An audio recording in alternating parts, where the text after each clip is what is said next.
Peak Trump happened on September 20th, 2018, when the S&P 500's giant bubble topped out at 2,941.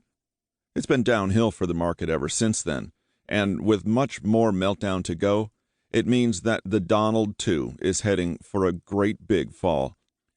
Indeed, we think the odds that he'll be accorded the Dick Nixon Memorial Helicopter ride to Gainesville before the end of his term are, once again, not inconsiderable and are rising ineluctably. That's because, at the end of the day, the Donald is not remotely the force of nature he's been made to seem by the Trump-obsessed media.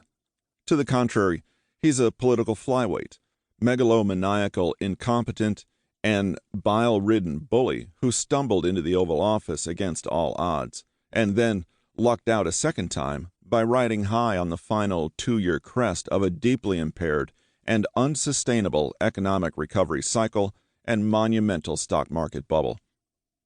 So doing, however, the Donald committed the most egregious rookie mistake in the history of the American presidency.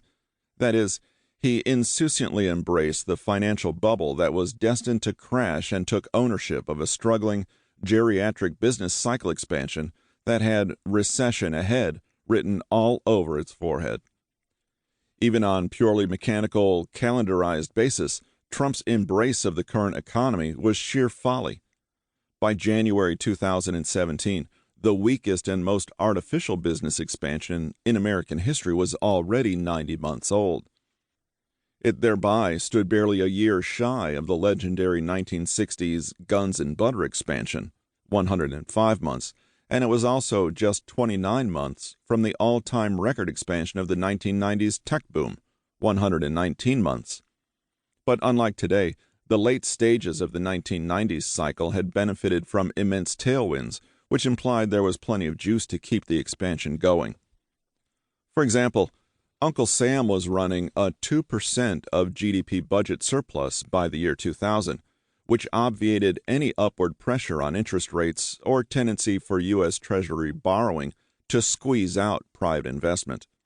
Likewise, the Fed's balance sheet stood at only $500 billion versus $4.5 trillion at the recent peak. Accordingly, there was no urgent need back then to throw on the monetary brakes, and in fact, there still existed immense headroom to stimulate demand if needs be. Overseas, the tailwinds were equally strong. The Red Ponzi was just then bursting out of the starting blocks and had not yet buried itself in debt, malinvestment, and fevered speculation. Also, at the turn of the century, a newly energized single-currency Europe was fixing to temporarily borrow and spend like there was no tomorrow. Notwithstanding these powerful tailwinds, of course, the hideously inflated dot-com and tech bubbles splattered during the course of 2000 and after, eventually sending the Main Street economy into recession in the spring of 2001.